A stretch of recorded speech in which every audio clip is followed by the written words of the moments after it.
성경 말씀 출애굽기 20장 12절입니다.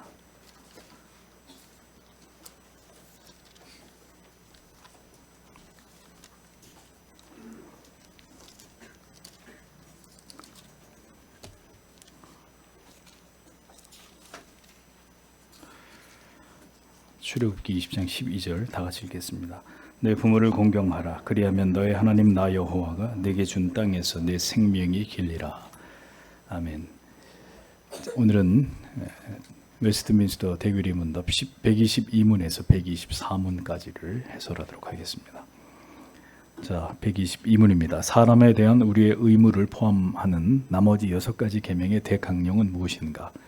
사람에 대한 우리의 의무를 포함하는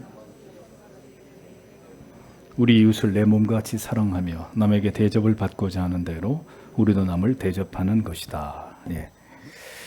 하나님에 대한 의무로서의 1계명부터 4계명을 설명하고 난 이후에 이제 대유리 문답은 사람에 대한 의무를 우리에게 해설하고 있습니다.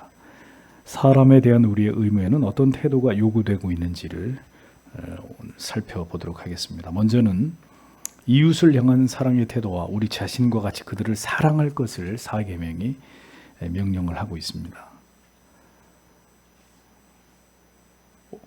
5계명이 5계명. 네, 그래서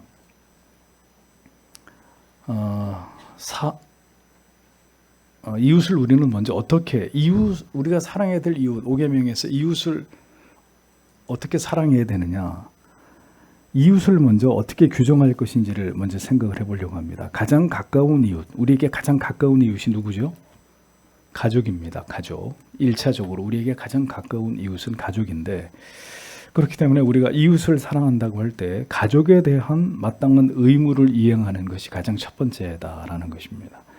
자신의 가장 가까운 혈육으로서의 이웃을 사랑하지 않는 사람이 다른 이웃을 사랑한다? 어불성설입니다. 가장 가까운 이웃인 혈육을 사랑하는 것이 마땅한 의무이고 그 다음은 믿음 안에서 한 형제와 자매된 지체들입니다. 그들은 평생을 함께하는 가족과 같은 이웃입니다. 우리는 그들과 더 많은 우리의 삶을 나누고 우리의 연약과 아픔을 나누면서 함께 우리의 기도의 제목을 나누고 우리의 기쁨을 나누는 관계가 되어야 합니다. 믿음의 지체들을 사랑하지 않는 자가 믿지 않는 자들과 더 긴밀하고 끈끈한 우정과 사랑을 나눈다? 이것 역시 그가 가진 신앙의 진위를 의심할 수밖에 없는 부분입니다. 믿음의 지체 안에서 함께 올바른 성경과 교리를 믿는 모든 성도들, 그들과 사랑을 나누고 믿음 안에서 교제하는 것, 이것이 이웃 사랑에 대한 중요한 우리의 의무가 되는 것이죠. 우주적 교회 안에 있는 모든 믿음의 식구들이 모두 우리의 이웃이 되는 것입니다. 그러므로 우리는 언제나 건전한 교리와 신학 사상을 추구하는 교회들과 성도들과 연합할 수 있어야 되고 교류할 수 있어야 되고 그들을 우리 모두 한 형제와 자매로 그렇게 인식할 수 있어야 됩니다. 그래서 여러분 자주는 아니지만 외부에서 같은 개혁교회, 목회라는 설교자를 초빙해서 말씀을 듣기도 하고 이렇게 같은 개혁교회들끼리 교류하고 교제하기도 하는 이런 일들을 우리가 행하는 것이죠. 그 다음에 이제 우리의 이웃의 대상은 바로 세상의 모든 사람들이 우리의 이웃이라고 할 수 있습니다. 그리스도의 사랑과 긍휼과 자비를 실천해야 될 대상으로서의 세상의 모든 사람들이 가장 넓은 범위에서의 우리의 이웃이 될 수 있습니다. 그들의 아픔과 고통에 우리가 외면하지 말아야 되고 예수 그리스도의 사랑과 자비를 전달하고 나누는 일에 대해서 그리스도인들이 노력을 해야 합니다. 자, 이웃에 대해서 6계명은 1계명부터 4계명까지 하나님에 대한 계명, 5계명부터 10계명까지 이웃에 대한 계명은 우리에게 뭘 요구하고 있느냐? 사랑의 행위입니다. 사랑의 행위. 단순한 친절이나 호의 그 이상으로 성경은 그냥 단순한 차원에서 호의와 친절을 베풀어라 그 정도의 수준이 아니라 이웃을 사랑함에 있어서 책임있고 구체적인 행위가 수반이 되어야 된다라고 우리에게 가르쳐주고 있습니다. 그리고 그 행위는 당연히 모두를 위한 것이어야 한다라는 거죠. 여기서 중요한 것은 자칫 우리의 개인적 호불호에 의해서 이 사랑이 편협하게 전달되게 해서는 안 된다는 것입니다. 그리스도의 사랑 안에서 모든 지체들을 우리가 골고루 그리스도 안에서의 동일한 사랑으로 그들을 사랑해야 된다는 것입니다. 그리스도께서 조건 없이 우리를 사랑하셨는데 여러분, 우리가 어떤 특정한 지체들을 조건을 가지고 사랑한다? 있을 수 없는 일입니다. 또 내가 특정한 사람에게만 사랑과 호의를 베푼다? 이것은 그리스도의 사랑으로 지체를 사랑하는 것이 아닙니다. 내가 더 좋아하는 사람에게만 편애하는 것이 아니라 모두를 그리스도의 사랑으로, 내 사랑이 아니라 그리스도의 사랑으로 사랑하며 섬겨야 합니다. 예를 들어서 교회 안에 외모가 이쁘고 잘생기고 경제적인 여유가 있고 지적인 수준이 대단히 높은 지체들이 있다. 그래서 그들만 성도들 대다수의 관심과 사랑을 받는다. 자, 그러면 그렇지 못한 지체들은, 그런 편애로 마음의 상처를 지체들에게 주는 일들이 고의적이든 고의적이지 않든 그런 일들이 일어나서는 안 된다는 것이죠. 그것은 그리스도 예수 안에 있는 성도의 사랑이 아니라는 겁니다.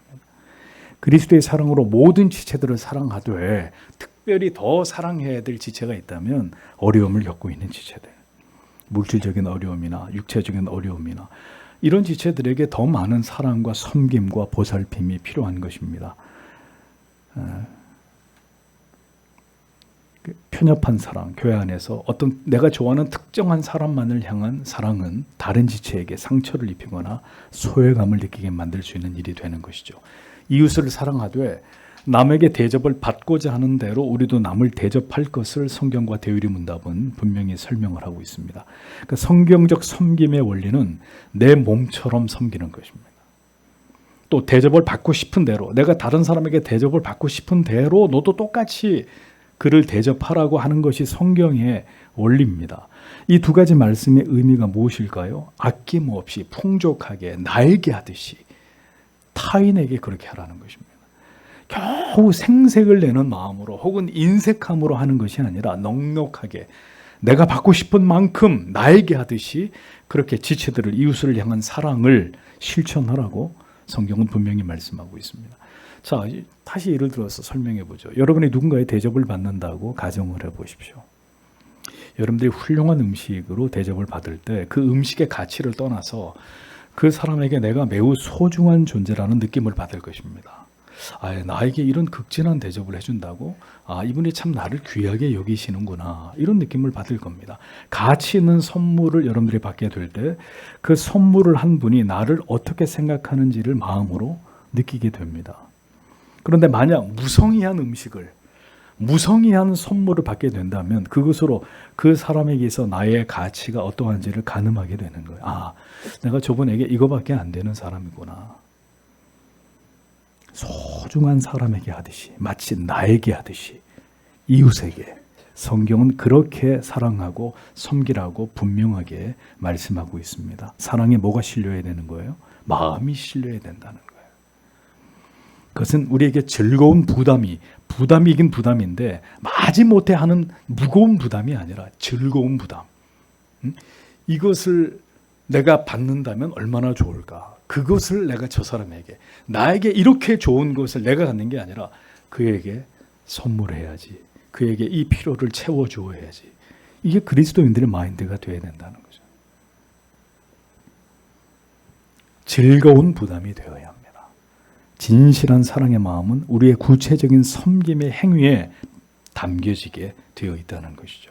물론 이 모든 것에는 우리 개개인의 형편이 고려되어야 합니다. 어려운 사람이 빚을 내서 그렇게 하라는 말이 절대로 아니에요. 중요한 것은 그만큼 우리의 마음이, 정성이, 사랑이 담겨진 섬김이어야 한다. 이웃을 향한 사랑은 그러해야 된다는 것입니다. 사랑은 언제나 마음과 생각에만 머물러 있어서는 안 되고 구체적인 행위로, 물질로 정성을 다해 표현되어야 한다고 성경은 우리에게 가르칩니다. 이것이 성경이 말씀하는 사랑의 의무에 대한 실천입니다. 하나님이 여러분들에게 주시는 수입에는 반드시 이웃을 섬기기 위해 사용되어야 하는 물질까지 포함되어 있다는 것을 성도 여러분 분명히 기억하고 계셔야 됩니다. 다 나를 위해서 쓰는 거 욕심입니다. 이기적인 탐욕입니다. 여러분들의 수입 가운데 나누고 베풀어야 될 몫까지 하나님이 같이 주셨다는 것을 기억하고 하나님은 그것을 오늘도 확인하고 계신다는 것을 분명히 아시기를 바랍니다. 자, 123문입니다. 5계명은 무엇인가? 제5계명은 내 부모를 공경하라. 그리하면 너의 하나님 나 여호와가 내게 준 땅에서 내 생명이 길리라 라는 것입니다. 5계명에서 10계명 가운데 그 첫 번째 계명은 5계명, 부모를 공경하라. 부모를 공경하라 라는 계명입니다. 공경하다라는 히브리어 카베드는 무게를 주다, 영어롭게 하다, 존중하다, 존경하다.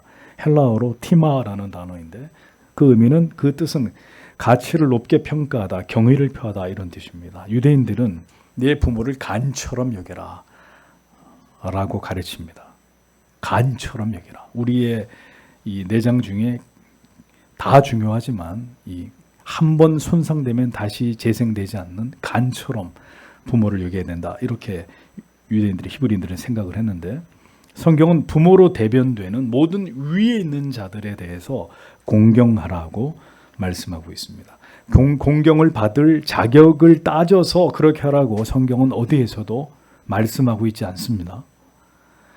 만약 자녀와 아래에 있는 자들이 성경이 말씀하고 있지 않음에도 불구하고 부모된 혹은 앞선 자의 권위를, 그 마땅한 공경의 의무를 공경할 가치가 없다는 자기의 생각과 판단을 따라 이 명령을 거부한다면 그는 그것으로 하나님의 계명을 어기는 것이 되고, 그에게서 뜻을 돌이키지 않을 때 그것으로 그는 하나님께 속한 자가 아니라는 것을 증명하게 되는 것입니다. 공경할 구속이 있어야 공경을 하죠. 내 부모라도 스승이라도 공경할 구속이 하나도 없는데 어떻게 공경을 합니까? 전 그렇게 못합니다. 그대는 불택자라는 얘기가 되는 거예요. 부모를 공경하지 않으며 불순종함으로 저지른 모든 죄에 대해서 하나님은 반드시 그에 대해 벌을 받게 하십니다. 그것은 그가 부모에게 위임된 하나님의 권위에 도전하고 불순종하고 불복종하였기 때문입니다. 저는 지금까지 살면서 부모님의 가슴에 대못을 박은 자녀가 잘 되는 것을 본 적이 없습니다. 부모의 말에 불순종하고 대항하고 제 멋대로 해서 그 자녀가 잘 되는 것을 본 적이 없습니다. 이것은 성경이 분명히 말씀하고 있는 바입니다.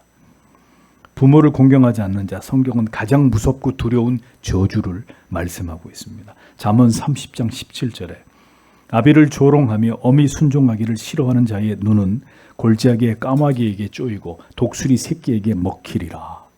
신명기 21장 18절에서 21절, 사람에게 완악하고 패역한 아들이 있어 그 아비의 말이나 어미의 말을 순종치 아니하고 부모가 징책하여도 듣지 아니하거든 그 부모가 그를 잡아가지고 성문에 이르러 성읍 장로들에게 나아가서 그 성읍 장로들에게 말하기를 우리의 이 자식은 완악하고 패역하여 우리 말을 순종치 아니하고 방탕하여 술에 잠긴 자라 하거든 그 성읍의 모든 사람들이 그를 돌로 쳐 죽일지니 이같이 내가 너희 중에 악을 제거하라. 그리하면 온 이스라엘이 듣고 두려워하리라 라고 말씀했습니다. 부모에게 불순종하는 자는 드러내어 모두에게 알게 하고 성문에서 장로들에게 내 자식이 이런 패륜하여 모든 사람들에게 알게 하고 그를 돌로 쳐 죽여서 일벌백계로 삼으라. 하나님의 말씀입니다.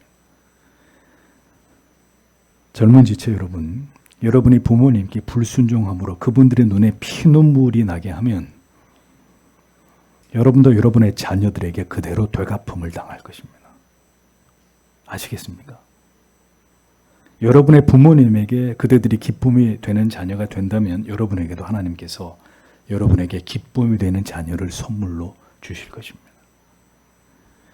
믿음의 부모님들은 자녀들을 하나님의 법과 계명과 말씀으로 키우시고 지도하셔야 합니다. 하나님보다 더 공의로워서도 안 되지만 하나님보다 더 자비로워서 자녀들의 죄와 불순종을 눈 감아주는 일이 일어나서는 안 됩니다. 부모님이 그를 징계하지 않으면 하나님이 직접 그 자녀를 징계하실 것입니다.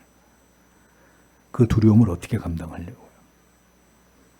자녀들의 죄와 악을 막아서지 못하는 부모님들은 훗날 하나님 앞에 엄히 책망을 받게 될 것입니다. 훈계와 책망으로 막아서고 눈물의 기도로 막아서고 오랜 기다림으로 그들의 돌아옴을 인내하셔야 될 책임이 믿음의 부모님들에게 있습니다. 부모에게 반항하고 불순종하는 것을 방치할 때 하나님을 향해서도 그렇게 할 수 있고 이러한 죄악은 누룩처럼 공동체에 번질 수 있기 때문에 그의 악을 공동체 안에서 제거하라 라고 성경이 말씀하고 있어요. 지금은 돌로 쳐 죽일 수 없어요. 그런 일이 일어나면 큰일 나죠. 출교시키는 거죠. 그는 성도가 아니요. 부모에게 이렇게 하는 자는 하나님의 나라에 합당한 성도가 아니요. 출교시키는 거예요. 부모를 공경하지 않는 자, 부모를 그의 자격의 유무를 떠나 영어롭고 존중하고 그 가치를 높게 평가하고 경의를 표하지 않는 자, 공동체 안에서 위에 있는 권위에 대해서 이같이 행하지 않는 자, 기업이나 국가나 어느 곳에든 권위가 주어진 자에게 이같이 행하지 않는 자, 그는 악인이고 돌이키지 않을 때 하나님의 징계가 임하고 하나님의 회에서 버림을 받을 수 있다는 것을 성도는 명심해야 합니다. 하나님에 대한 순종의 여부를 하나님께서는 자격이 없는 부모나 스승이나 혹은 앞선 위정자나 통치자를 통해서 시험한다. 너희의 믿음을 시험한다. 라고 칼빈이 기독교 강요에서 분명히 설명하고 있죠. 자격 없는 부모, 자격 없는 스승, 자격 없는 자들을 앞에다 세워놓고 우리가 하나님 앞에 순종하냐 순종하지 않냐를 하나님이 확인하신다. 하나님에 대한 순종이고 하나님에 대한 공경입니다. 사람에 대한 게 아닙니다. 존경하고 높이고 귀하게 여길 만한 분을, 그런 부모님이나 스승이나 앞에 있는 자를 우리가 그렇게 하는 것, 그게 뭐가 어려운 일이에요. 존경할 만한 분을 존경하는 거, 그 말에 순종하는, 그게 뭐가 어려운 일. 그렇게 안 하면 그게 이상한 사람이죠. 그러나 성경은 부모의 자리, 그 자리에 있게 하신 분이 하나님이시므로 그 하나님을 향해서 그 자리를 인정하고 그 자리에 있는 분을 그렇게 공경하고 그 권위에 복종하라고 하나님이 그렇게 명령하셨다는 사실을 우리에게 상기시킵니다. 이 부분은 이제 뒤에 나오는 다른 문답의 내용을 통해 더 자세하게 다뤄보도록 하겠습니다. 124문으로 넘어가겠습니다. 124문 제5계명에 있는 부모는 누구를 뜻하는가? 제5계명에 있는 부모는 혈육의 부모뿐 아니라 연령과 은사에 있어서 모든 윗사람과 특히 하나님의 규례에 의하여 가정, 교육, 국가를 막론하고 우리 위에 권위의 자리에 있는 자들을 뜻한다라고 설명하고 있습니다. 부모를 공경하라는 5계명에서 부모는 비단 혈육의 부모만을 의미하는 것이 아니라고 대교리는 설명하고 있습니다. 그러나 가장 1차적으로는 혈육의 부모님을 가리키는 것은 분명합니다. 그럼에도 불구하고 5계명은 육신의 부모님에게만 국한되는 것은 아니다라는 거죠. 연령과 은사에 있어서 윗사람이 부모의 위치에 포함이 된다고 대륜답이 분명히 이것을 우리에게 설명합니다. 모든 연장자, 따라서 여러분보다 나이가 많은 모든 사람들이 5계명의 대상자가 된다라는 것을 명심하셔야 돼요. 부모님은 말할 것도 없고 가정에서 형, 누나, 오빠, 언니 뭐 몇 살 차이 안 나는데 여러분들의 연장자라면 이 5계명에 해당이 되는 거예요. 공동체 안에서도 마찬가지입니다. 예의가 없는 그리스도인, 저는 그리스도인이 아니라고 생각해요. 예의가 없는 그리스도인. 어떤 청년이나 학생이 교회의 어른들에게 전혀 인사를 할 줄 모른다. 교회 와서 어른들을 보고도 그냥 번체만 한 채 전혀 인사를 할 줄 모른다. 예의를 갖추지 않는다. 뭐 그럴 수도 있지. 요즘 젊은 애들이니까. 요즘 젊은 애들은 그럴 수 있어요. 그런데 그리스도인들은 그렇게 하면 안 돼요. 그는 지금 5계명을 범하고 있는 죄를 저지르는 거예요. 응? 교회 안에 다 자기들보다 연장자고 어른들인데 인사를 하지 않는다. 아주 기본이 안 돼 있는 거죠. 그런 사람이 어떻게 신자가 될 수 있어요? 교회 안에서 어른들의 말씀이나 연장자의 말에 순종하지 않는 것, 이것은 명백히 진리가 말씀하는 바임에도 불구하고 거부하고 거절하고 순종하지 않는다. 계속해서 5계명을 범하는 죄를 짓고 있는 거예요. 그 사람이 잘 될까요? 하나님이 그에게 신령한 복을 주실까요? 어떤 이유든 이것은 하나님의 계명을 범하는 죄가 되는 것입니다. 은사에 있어서 윗사람이란 특정한 분야에 있어서 가장 최고의 기술과 혹은 전문성 혹은 뛰어난 능력을 가진 자들을 가리킵니다. 따라서 다스리는 자, 권위를 가진 자, 탁월한 은사와 재능 그리고 권력과 권위를 주셔서 하나님의 질서대로 세상을 통치하고 기업을 이끌어가고 어떤 뭐 법을 집행하고 모든 이런 자들에 대해서 우리가 어떻게 복종해야 된다고 대규례는 설명을 합니다. 기업의 대표에서부터 세상에서 법을 집행하는 사람들, 학생들을 지도하는 사람들, 나라 일을 책임지는 사람들, 성도는 하나님의 법 안에서 그들에게 순복하고 그 통치를 따라야 될 의무와 책임이 있다는 거예요. 이게 5계명에 대한 성경 우리에게 요구하는 바입니다. 우리는 언제나 하나님의 이 계명을 생각해야 합니다. 우리가 하고 싶은 대로 해서는 안 되고 하나님께서 명하신 바를 따라서 생각하고 판단하고 행동해야 합니다. 우리는 하나님의 법을 따르는 그 하나님의 백성들이기 때문이죠. 백성이면 왕의 통치를 따라야죠. 우리의 왕이 누구예요? 하나님이시잖아요. 그럼 하나님의 통치를 따라야죠. 제 멋대로 살면 안 되고. 이어 5계명에서 부모의 위치 있는 자들은 가정과 교회와 국가에서 하나님의 규례를 따라 우리에게 권위를 행사하는 사람들을 가리킨다고 했습니다. 세상에는 하나님이 세우신 세 기관이 있습니다. 가정, 교회, 국가입니다. 그 안에서 하나님이 세우신 권위를 가진 자들에게 우리는 마땅히 복종해야 됩니다. 그들의 악에 대해서 심판하실 분은 하나님이십니다. 우리가 심판하는 게 아니에요. 하나님이 그들을 심판하실 것입니다. 그들이 악을 행했다면 하나님이 그들을 제거하거나 그 자리에서 끌어내리거나 하나님이 그들을 심판하실 것입니다. 우리는 완전하지 않은 가정과 교회와 국가의 가장, 교회에서 목사, 장로, 집사 같은 이런 직분자, 국가의 영도자에 대해서 그들에게 위임된 권위 앞에 순종해야 합니다. 부모에게 순종하지 않는 자녀들은 하나님을 대항하고 있는 자들로 성경은 규정합니다. 그들은 복을 받을 수가 없습니다. 교회에 하나님께서 세우신 목사와 장로의 가르침과 그 치리에 복종하지 않는 자, 하나님께 지금 죄를 범하고 있는 자이고 그가 회개하지 않을 때 하나님의 두려운 징계가 임하게 될 것입니다. 국가에 하나님께서 세우신 지도자를 욕하고 저주하고 그 권위를 멸시하는 자, 그는 지금 사람에게 죄를 짓고 있는 게 아니에요. 하나님께 죄를 범하고 있는 자입니다. 이 모든 권위를 허락하신 분이 하나님이시고 그 권위를 받은 자들은 그 권위를 하나님 앞에서 어떻게 사용했는지에 대해서 엄중한 책임을 지게 될 것입니다. 그러므로 우리는 가정과 교회와 국가의 권위자들을 위해서 어떻게 해야 돼요? 늘 기도해야 되는 것입니다. 그들이 하나님을 두려워할 수 있기를 기도하고 하나님의 뜻과 같은 방향으로 나아가기를 기도하고 그들이 가진 인간적인 연약을 위해서 기도해 주어야 된다는 것입니다.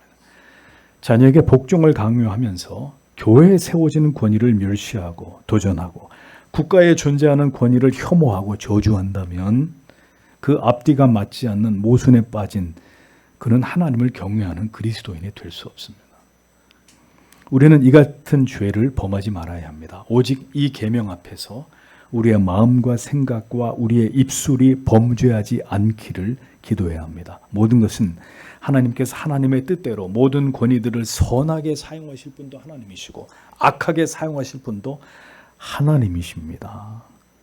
이 모든 걸 통해서 하나님의 계획과 뜻을 오늘도 하나님은 이루어가고 계십니다.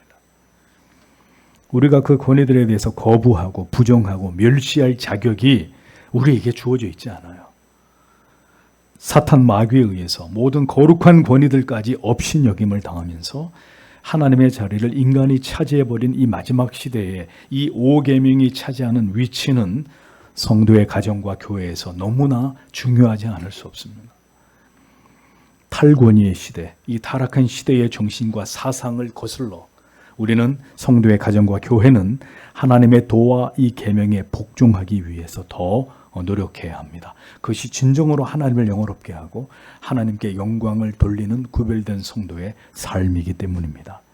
하나님의 세우신 질서와 권위를 소중하게 여기고 이 진리를 따라 우리의 가정과 교회가 바로 서고 이 나라와 이 민족이 바로 설 수 있기를 오늘도 이 말씀을 듣는 우리 모두가 하나님 앞에 기도해야 되리라고 생각됩니다. 다 함께 기도하겠습니다.